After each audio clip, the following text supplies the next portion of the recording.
Running our own business isn't easy, and it can be a tough gig for all of us at times, and only other business owners truly understand the challenges that we face. And on ScaleUp Radio, we aim to help make things just that little bit easier by interviewing guests who have been where you are now, regardless of where you are on the scale-up journey, and maybe facing some of the challenges that you are facing. And they offer their thoughts and advice on what has worked well for them, as well as what didn't, of course. And we've also combined many of these lessons into a practical scale-up handbook called the Entrepreneurial Scale-Up System. And there's details of this at the end of the episode. So welcome to ScaleUp Radio. Hello, Kaylie Bloxham, and welcome to ScaleUp Radio. Please introduce yourself to our audience. Hello, I'm Kaylie, the founder and CEO of Bloxham PR. We're a communications agency. We specialize in everything from traditional PR to digital PR events, social media, influencer relations, VIP seeding, and digital marketing, and overall brand consultancy. Wow. Yes, the world of PR and trying to get ourselves known and seen by our clients and opportunities going forwards. Yes, such a powerful and important part of any business. So great to have you on board and have some discussions around that. So give us an understanding, how big are you as a team, as a business? There are now 12 of us, myself included. Excellent. And when did you start? When did it get going? So we've recently celebrated our 9th birthday because I founded the business in September 2014. Brilliant. Yeah, nine years through. So you've come through a lot of the hurdles that we often talk about with our clients. So absolutely. Give us an understanding. Okay, we've all got a concept of PR, etc. But who are your clients? How would they come knocking on the door? How do they engage with you? And how do you help them? So let's talk about your clients. So our clients range across a number of different sectors. So we look after brands that sit within fashion industry, country lifestyle, travel, food and drink, as well as others, but those would be our core sectors.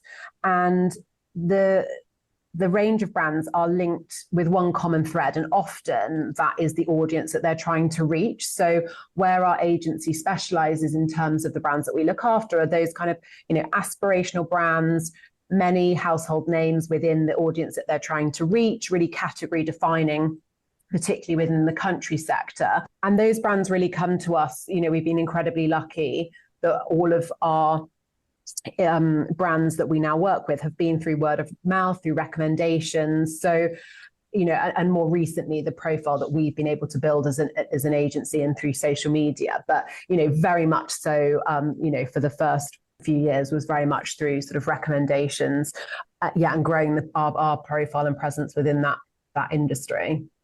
So in terms of word of mouth, that will come through to reputation that you've created in terms of doing that. So how do you then delight your customers? I mean, you've given us the sort of type of products and services you do, but how do you go about delighting them then that would make them refer you and keep coming back, which we can definitely see the evidence of? Yeah, I think one of the key things that Bloxham does is that we absolutely deliver what we say we will. And actually, that was one of the reasons that I wanted to start the agency. And I think is absolutely why we've been successful and why, 9 years on through a pandemic, we're growing and we're in a really good place, because I think PR does get quite a bad name sometimes. And I think, we have quite a few clients that might come to us having been with other agencies where they've been kind of promised the world and haven't really seen that return on investment. But we absolutely seek to go above and beyond. And one of the things we pride ourselves on is the long-term relationships that we have with our clients. And that's because we absolutely, we do what we say we're going to do. We're ambitious for them, but we're also really realistic in terms of managing expectations. If we sell them the dream, we deliver it. And if we didn't feel that really confident that we would or we could, then we wouldn't say it. So I think that's something that has seen us retain clients very well, and has also seen the vast majority of our growth come through clients recommending us to new clients. If I may, lots of businesses say we go above and beyond, we do achieve that, and we can see the outcome because your business has grown. So you're definitely doing that.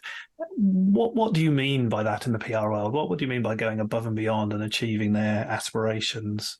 Yeah, I think we're very resourceful. So often, the clients that we work with, there's a real breadth. So some clients, we've recently started working with a lifestyle fashion brand who we started working with before they launched their website. And then we work with brands right through to the Farlow's group. Farlow's have a 180-year history. So, absolute startups through to heritage brands and everything in between. But I would say our sweet spot and a lot of the brands that we work with are brands that have been founded, have proven the concept and have been selling to their immediate circle. And then they've got to a point where they go, okay, this is the business. We need to grow it now. How do we do that? It's more than we can do. And that's when they look to come to an agency. But often that's not necessarily a stage where they've got huge budgets. Yeah. So I think where we can be really resourceful and adaptable is by looking at, we don't just say, oh, well, this is the dream, this is our wish list. If you haven't got it, and close the door. We look at what they do have and we find the story, or we get creative, or we use our massive network of, friends of the agency. So whether that's people in the media, whether that's brand partners or whatever it might be. So really trying to be resourceful and imaginative and creative to amplify that brand's message, even if they don't it's lovely when they do have the budget, of course. But, I think that we are, I think we're really creative and we make things happen. And then also we are agile and adaptable. So when that brand becomes bigger and does start to have those budgets and their objectives change, we're absolutely at the forefront of that change. So we're always looking at testing and growing rather than just continuing to do the same thing and become stagnant. Because like I mentioned, we do have a number of very long-term relationships with our clients. And if we were still doing the same thing we were doing with them 7-8 years ago, it wouldn't be working. So we grow with them, we change, we adapt. And I think it's about having a team that's incredibly passionate, that really immerses themselves. Like I mentioned, we work with a number of different sectors. And it's about making sure that we really get under the skin of the brand. We really understand the team that sits in the client team, to make those things work. Yeah, wow, that's really exciting. I love that idea in terms of, you're there as they grow, so therefore their budget capabilities grow, so therefore what you can do with them then grows and can help them achieve more. And then you mentioned at the beginning that you try to be the sort of the outsourcing for their in-house team to help them do and create more in terms of doing things. So, why I'm a client. I'm looking for some work in terms of doing that. What would make me come knocking on your door versus a marketing agency door in terms of doing things?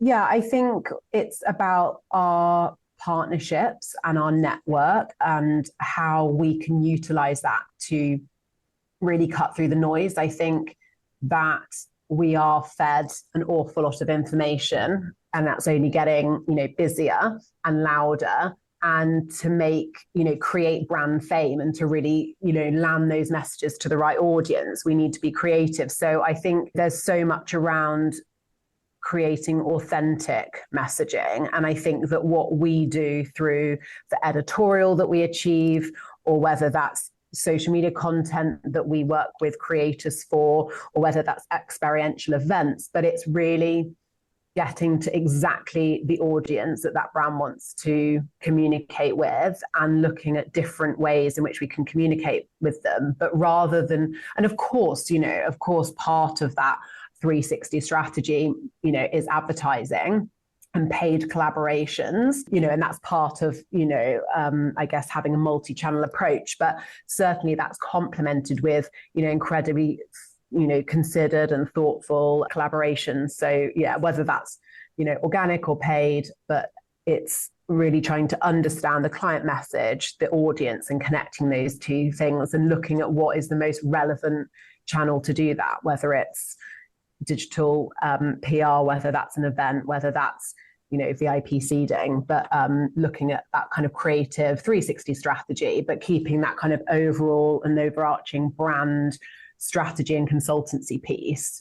So we really are that extension of an in-house team and can have that sort of full visibility. So whilst we won't do the kind of, I guess, more traditional marketing piece that would sit within their in-house team or with another agency, we're absolutely immersed within that brand. So we can absolutely keep all of that other channel at the forefront of our mind when we're, trying to communicate what the services that we're offering. Yeah. So your business model, do you do based on contract work and payment on that, or do you have a retainer model? What's your sort of business model then for?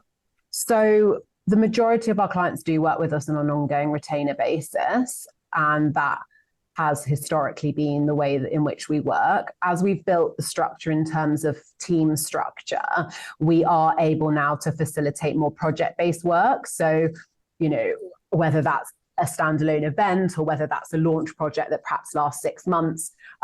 So we do that as well as ongoing retainer. But yeah, retainer would still be the kind of main way in which we work. Yeah. Excellent. Yes. And that brings in the cash that allows the stability for growth and development. So yeah, retainer models are very, very powerful in all types of industries. So the marketplace, there's a lot of PR agencies out there. What are the trends? What's happening in terms of the marketplace for you? I think there's a lot of change. There's talk around brands, wanting an agency to be able to do all things for them. So, I talk about traditional PR and influencer seeding and social media, and, to have an agency that can do all of those things. And then there's also the move towards actually going with different specialisms. And, I think there are so many changes and trends. And of course, the media landscape's changed a lot. I think what we try to focus on is what feels authentic and right for our clients, because that's, looking after our existing clients is what's really important. And I think by doing a very good job for those, we will naturally and organically attract and be able to secure new clients. So I think rather than sort of, we're obviously, I obviously, look at the industry and look at what's happening. And digital is, of course, incredibly important. So extending, that digital PR focus, the digital marketing, the affiliates, which is becoming such a huge way that the press are working now. So of course, it's being really mindful of those things. And it's also really making sure that social media is at the forefront of the campaigns and activations that we're doing. We might not work or look after that brand's social media, but it's very important when we're coming up with creative campaign concepts that we're always keeping that social messaging front of mind, looking at what the social opportunity is. So I think in terms of trends and what the industry is looking like, I mean, that, the digital thing is huge. Something for us that's become a much greater focus is influencer relations. And we've actually expanded our digital team to include someone that is solely focused on influencer relations and VIP seeding to support that demand. It used to be that the majority of our clients would want that traditional PR. And then they started to go, oh no, we want a bit of online, we want a bit of digital. And now it's really looking at, how can we deliver value by SEO and support and strengthening their SEO value, how can we bring in affiliates to make that work, and then, even those more traditional brands kind of going, actually, we can't ignore the power of influencer and content creators. And so it's bringing that in as well. So yeah, I think that's kind of a move across the agency, and certainly something that we have been very mindful of. Wow, got a really good understanding then of the business and what you do and where you're going. So let's go back to the start, 9 years ago. Yeah, what was the trigger? Why did you create Bloxham PR? What was the moment? Yeah, so I started I guess if we go back to the beginning of when I started my career in PR, I took an unpaid internship at an agency, a boutique agency called M&M Management in Chelsea. And I left a paid graduate job to go and do an unpaid internship.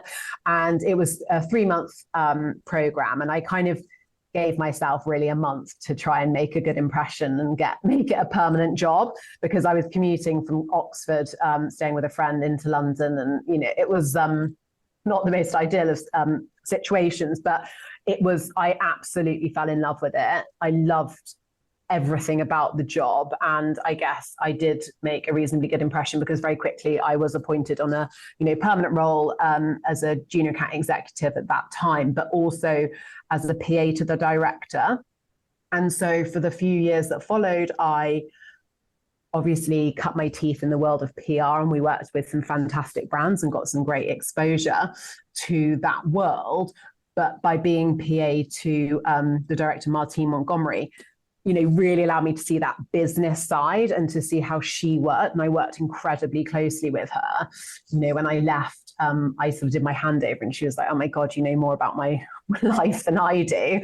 And she wouldn't mind me saying this. She was fierce. She was really old school, Devil Wears Prada type approach. But I think it gave me a really good understanding of the industry, understanding of how to run a successful business. And that really, it was clear to me that that's where I wanted to build my career, was in PR. However, after a few years, I felt like it was time to move on to something new. So I went in-house at a brand called Oliver Brown, which I thought would be this amazing kind of in-house PR role. And it quite quickly transpired that the role was multifaceted and probably leaning slightly more towards just sales and that kind of front of house role rather than PR, which is what I really love. So I said to the owner at the time, I said, I love working with you. I love the brand, but, I want to do PR. I don't want to do, that sales didn't play to my strengths. So and I was kind of thinking, actually, maybe I move back home to Gloucestershire and start going freelance. And he said, well, if you do that, you can have our account, because they currently used another freelancer. And so that really enabled me to start freelancing, because I already had this, London brand, which was fantastic. And I ran that alongside working in an in-house marketing role at a healthcare company. And so with Oliver Brown starting, I then built up my freelance client base. And it got to a point really quite quickly after a few months where I was freelancing full time and getting more and more inquiries in, and it was no way I was going to be able to sustain the level of service if I was doing it on my own. And I'm not really one to say no to anything, and certainly not one to turn down work. So I, at that point, decided, right, I'm going to make this an agency. I'm going to take someone on in an office, which I guess was, to me, what making an agency was. And so, so we took on our first office, and I employed Rachel Padrette, who I'm really proud to say still works with me today and has been on this journey with me. And so that's how it started. And that's probably why it's called Bloxham PR, because that's my surname, or was my maiden name anyway. So. Wow, fantastic! Yeah, what a kickstart in terms of what you're going to do, and actually having that initial client is a fantastic startup in that. So 9 years. What we've had pandemic in between. Give us some highs and lows. How's the business development gone so far? Yeah, so I think at the beginning it felt a really exciting journey. I was 26, so I didn't have a mortgage, I didn't have children. It just, and I loved what I was doing, and it was, really, like I said, it was a really exciting journey. Rachel was with me, and a year after that, Liv joined on an apprenticeship. Liv is also still working with me today, which is amazing. And those formative years, we grew our clients, we grew our team, and we really just found our feet, I guess. We did offer more services, if you like, than or rather different to what we do now.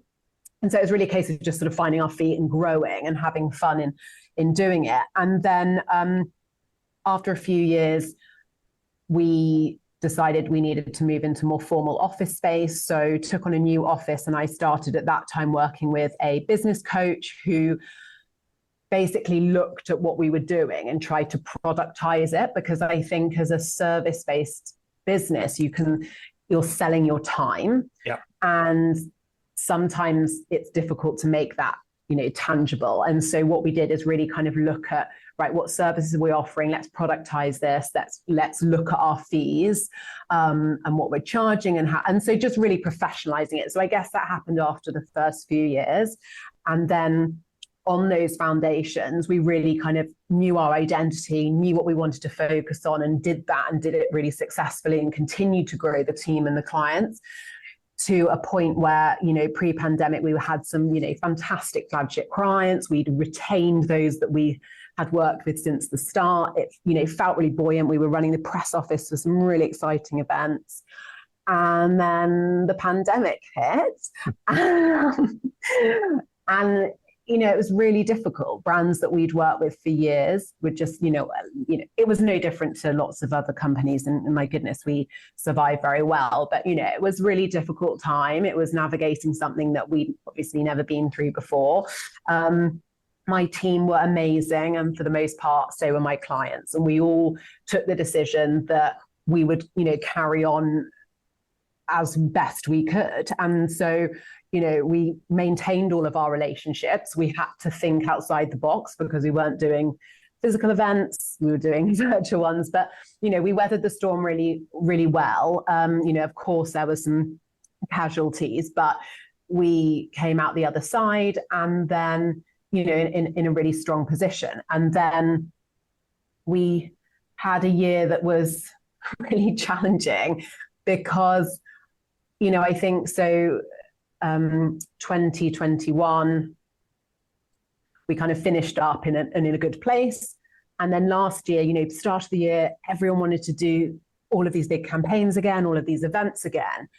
And we were really excited about that, but we didn't have the team to fulfill those requests. Yeah. So we basically then, we had a recruitment program that we needed to work through to build the team back up to be able to deliver. And that was challenging because I just think that across the board, I know that we weren't the only industry affected, but, it was challenging to recruit, talented people that were the right fit for the agency, the right fit for the clients. And that took time. And as a result, the existing team that had stood by the agency and our clients the past 2 years were, pretty burnt out. And so that, presented different challenges. So actually, I would say not, wanting to sound super negative, but last year actually was for me the most challenging of my career. The pandemic was actually fine for us. It was last year that lots of great stuff happened, but it was also really challenging. And I had my second baby in the August. So then I took some time away from the business. So it just was kind of this roller coaster. But I came back, to the forefront of the agency this spring. We've started working with a NED, and it's a really exciting time for the agency. We have worked through that recruitment program, and we have now established a structure within the team of incredibly talented individuals. We've retained, as I mentioned, some of my colleagues who have worked with me for many years. We've got new talent and a fantastic culture, and that structure that we're ready. We're continuing to do, great work for our existing clients. We've got a program to onboard new clients, offer and expand on our, services, and just continue. So it just feels a really pivotal moment for us as an agency right now. Wow, very exciting. So a few questions around people, because people are so paramount. They're the core of any business, and really successful people in a business helps to create successful businesses. It's as simple as that. And you've just demonstrated that in the passion, the way you talked about your people. So let's talk about finding people. So, how have you gone about finding the right people to fit your culture and your business? Sure. So for the first few years, up until really the pandemic, it was always through word of mouth, or if we had a vacancy, we, talked to some friends about it, put it out on social media, and quite organically and quite easily, we would have really strong candidates, and, we'd be able to recruit that way. And it always went very well. So it was great. So So very organically, actually, at the start. And then after the pandemic, that's the first time that I used recruitment agencies. And, having been with a few different ones, I found one that really works is absolutely head and shoulders above anyone else that we've worked with. They really get us. And that's how we've found, a few of our more recent candidates, which is, we've now got that really great relationship. Additionally, as I mentioned, Liv started with us an apprentice in our second year of business and is still with us today. Maddie also joined as an apprentice and is still here 5 years on. So the apprenticeship program, we've also had another candidate who actually just relocated to London but was with us for 5 years. So that apprenticeship program that we have run on and off since starting has been a really effective way of finding fantastic, talented individuals who don't want to choose the university route, that have come and learnt with us and, either stayed with us or they've, moved on and, are having, great success with other agencies. So that's been fantastic. We also, for the last, probably 6 years, run an internship program. So by that, it's a 6 or 12-month program. It's often graduates, so university graduates that come to us for either 6 or 12 months and, again, learn on the job. And we then have a conversation whether they want to stay, if we've got a vacancy, or it might be that they're again going off traveling or whatever it might be. But that has then resulted in a number of our team, having started as an intern and then progressing. Based on very much on your experience in terms of internships. Yeah, exactly. And there's lots of interns that we've had that have then gone on and are now working at amazing agencies, be it in Bristol or London or wherever. Brilliant. And it's lovely to see. Yeah, no, that's fantastic. I think that is, I'm going to use the word awesome. I think it really is. So thank you for sharing that. Really great thought. As the team's grown, as the business has grown, the culture changes. The culture is really important. What do you do as a team to keep the culture rich within your team?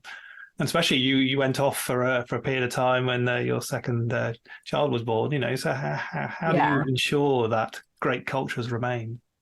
So I think one of the things that I am good at is connecting people, building relationships. And I would like to think that, there's lots of things I'm not very good at, but one thing I am is kind of bringing people together and having really good intuition and emotional intelligence to see, perhaps when things are feeling a little bit on the edge and, trying to foresee that. So I think that actually something that is valuable to my role is really being a protector of that and the team, and nurturing and developing them and keeping everyone, buoyant and happy and motivated.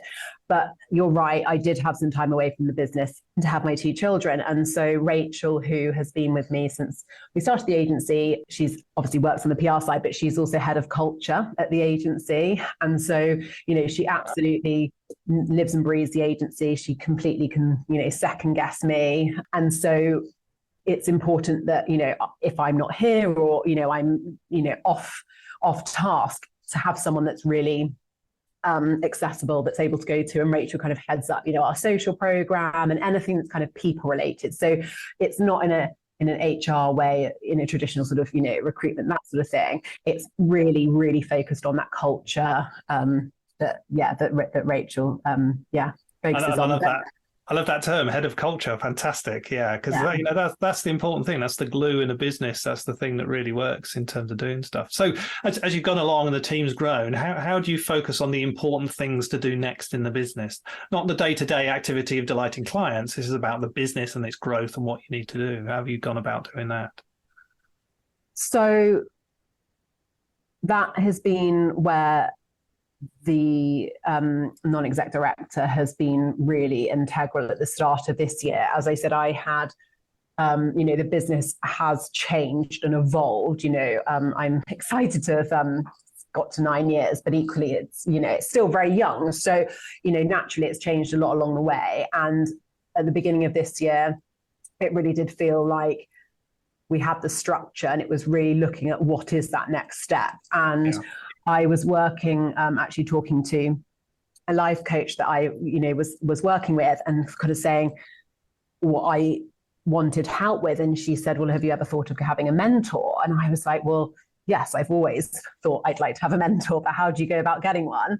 And she was like, well, you should do some research and da-da-da. And then the next day I walked into the office and I had a letter from my now NED, who had written saying, I'd like to be your mentor. So it was really, I couldn't not meet with him because it seemed really great timing. And hit it off. And he's just been, he's got 20 years agency experience. He sold his business and he now consults, and he's just been really integral in helping me, take a step back from the day to day, look at the business and really look at, dissecting everything, from service, finance, team, new business, everything, and looking at, how do we move this forward, being really aware of the wider industry, economy, everything, what, I want to get from the business, and looking at how we move that forward. So I guess that, working with an NED has been really, really important.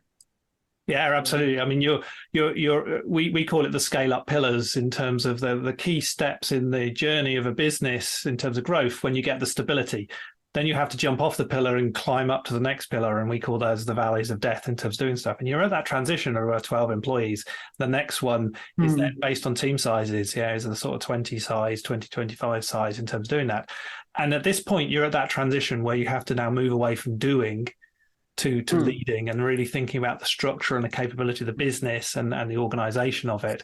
So I can definitely see how your non-exec has really helped you see that, and the way you've talked about it. And that's that important step. You're at that point now where you're either going to say the business is the size I want it to be because I still enjoy doing the work, or you're at that point where you're going, the next step up is to build a business where actually I probably don't do much time doing the work, but now I'm creating the business that will be successful based on our experience and my capability in terms of doing things. So wow, what a fantastic, exciting point you're on there. Yeah, it does feel like that. But I've spent the last 3 years, and I've had 2 children, and written lots of different things. But here we are, very much focused on the next chapter. Brilliant. So last sort of few questions. What really excites you about your business? Oh my goodness. I think it sounds cliche, but the people. So my team, who are, fantastic. And we, like I mentioned earlier, we've got a wonderful culture, and it's, I love working from the office. I never work at home because I absolutely love that energy that everyone brings to the table. The clients, I'm lucky enough, or maybe that's how I've sort of chosen to build it. But, all the clients we work with, I love them. They're brands that I, would buy from or enjoy. And so, being part of their journey and seeing, we work with a brand called Fairfax and Favour. And when we started working with them 7 years ago, I remember, sitting around the table with the founders, and they kind of jokingly said, I bet we're the smallest brand on Bloxham's roster. One day, hopefully we'll be the biggest, and they absolutely are a flagship brand for us. And it's just been amazing to be part of that journey and see their growth, and to be, there's obviously days that are trickier than others, but there's lots of days when I come into work or I'm at an event and I think, oh my goodness, I'm so lucky to call this work. Awesome. And what doesn't excite you in your business? I think for me, and work that I have been doing, is looking at that kind of the business side. Now, I really love running the business. Absolutely, I do. And I think it plays to my strengths. But I do find talking about money and negotiation and that kind of side of things does feel uncomfortable to me. But in the same breath, to be able to move forward and to grow and to realize our value, you have to sometimes have those difficult conversations. And I suppose it's having those that, would sit less comfortably and are not the days I enjoy the most. Absolutely. And the realism, I'm building my business as well. In terms of realism, is actually, it's in those challenges we find those new exciting things to find and to do. We're very good at what we do. That's why we create the business. But actually, it's those challenges that help us grow, and anybody grows through challenge. So that's awesome. Thank you so much for that. So If we're to meet in 5 years' time and, have a coffee and a chat, hopefully not on Zoom in terms of that, and we're looking back over the last 5 years, what's happened to Bloxham PR to be a success both professionally and personally for you? I would like to look at our client roster and still see a number of the brands that we work with today. I mean, it would be lovely to have all of them actually, but to have really continued to grow them, and to, alongside that, have landed some really big brands that we can do some fantastic creative work with. I would imagine that we will still have an office where we are currently, but it might be a little bit bigger. And no doubt we would have a satellite office in London as well. So we'd have, a team spread across 2 locations. I think we will continue to grow and develop our digital offering. So whether that's the, influencer relations piece, social media, the digital PR aspect, alongside, still finding that space, the traditional PR and that events and experiential, but, really to be continuing to give that 360 brand strategy and brand support and really helping our brands grow through effective communications. Wow, Kaylie, what a fantastic conversation that we've had in terms of understanding your business and where it's come from and where it's going. That real focus you have. I can see the energy both in yourself as you're talking about it in terms of how you delight your clients, how you go to that over and above. So many people talk about it, but I can actually hear it in you. I can see it in you in terms of doing that. How that key sort of ambition that you had from those first interns of watching someone else run a really successful. You've learned from that. You've taken that into what you've done and learned to create in terms of doing that. And I love the fact you've even brought that into your own flavor and added internships in terms of helping other people grow, because we're all stewards of people's lives and they're with us for a period of time or a long time, but we need to realize that. And wonderful the way that you've described and taken that forwards, and how you've taken that next step of really thinking about how the business is going to grow, taking on a non-executive director to help you do that. But the whole time, your passion for your culture, creating a role called the head of culture, I just think it is brilliant. And that wonderful way you talk about your team and the way that they create and do, but that comes from you and the energy and the enthusiasm you have for people. And I can see exactly why your business has been so successful over the 9 years and will endeavor to grow in terms of what you want to do and achieve. So thank you very much. It's been a fantastic conversation. If I may, we finish off with a few short, sharp questions at the end. Let's have a quick go at those. If you would go back to your younger self, what advice would you give yourself? I was asked this question the other day, and what I would say is to ask questions. I think at the beginning, I found myself in lots of situations where I felt very out of my depth. And so I didn't necessarily ask questions because I didn't want to get found out that I didn't know it all. And actually, as you progress, you realize that no one knows it all. And the only thing anyone has on you is experience. And actually, had I asked those questions, I would have learned quicker. And so, yeah, that would probably be that bit of advice. Fantastic answer. Yeah, I would so agree with that. Books, any books you recommend? Oh, gosh. I love Anya Hindmarch, If in Doubt, Wash Your Hair. It's a book that I read and for the first time ever, turned pages over, reread, sent it to friends, recommended everyone to read it. It's very good. So that would be my top one. Brilliant. Podcasts, you listen to any podcasts?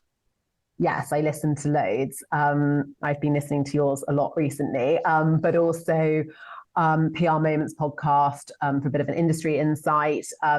Of course, Diary of a CEO. I do listen to The Archers every day, but that's probably not quite relevant to this conversation. But yeah, those are a few. Well, thank you for that honesty. That was awesome. On your mobile phone, any apps that make a difference for you day to day? Yeah, so Teams is what we use as a team, and I have that on my mobile as well. So it means that even when I'm not in the office, when I'm out and about, we're all still very much in comms. So yeah, Teams is vital. WhatsApp, which I live on, but nothing, overly snazzy. Keep it pretty simple, but it works. Yeah, all those communication tools, which is vital for us. My favorite question of all, who's had the most influence on you as a business leader? Gosh, I think it would be so hard to just say one person. I think, fundamentally, my parents, all four of them, have, such strong work ethic, have their own businesses, or have had their own businesses. And that has really set the fundamentals for me in terms of, work ethic and conduct. I think Martine Montgomery, as I mentioned, my first boss within the PR world, taught me everything I know. So her, and then more recently, of course, I follow all of the, Victoria Prue, who's the founder of Her, is a amazing female entrepreneur, Grace Beverly, as well, and Anya Hindmarsh, who I mentioned. If they're on a podcast, I'm listening to it. I just, love everything that they, have to say and what we can learn from. Brilliant. Just a bonus question. I noticed on your website, it's all women in your team. So is that been a natural selection, or is just things that just have randomly happened?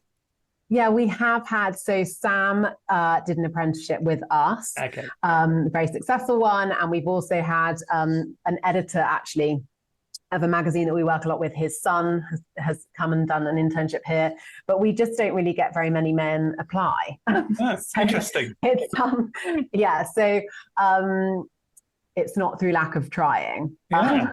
Well, if anyone's listening out there, there's a great opportunity in terms of great internships at Bloxham. So get out there and make it happen. Yeah, absolutely. And finally, Kaylie, how can people get hold of you? So the best place to get hold of me is really my email, which is kaylie@bloxhampr.com. But in terms of following the business, it's our Instagram. The social team at Bloxham do the most incredible job on keeping our Instagram alive. So that's where you can find everything that's going on with us as a team, the agency, our clients, so at Bloxham PR, or our website, bloxhampr.com. Well, Kaylie Bloxham, thank you for this fantastic conversation today. There's been really some inspiring thoughts in terms of people. So thank you very much. Thank you very much for having me. It's been amazing. I hope you enjoyed that discussion, and if you're building and scaling your own business, you might well be interested in our book, The Entrepreneurial Scale-Up System. And it's exactly what it says on the tin. It's a practical handbook around scaling a business in a structured way. And you can order a copy on all your favorite online retailers, including an audio version, or you can find it and other supporting resources on our website, www.esusgroup.co.uk. That's esusgroup.co.uk, which is esusgroup.co.uk.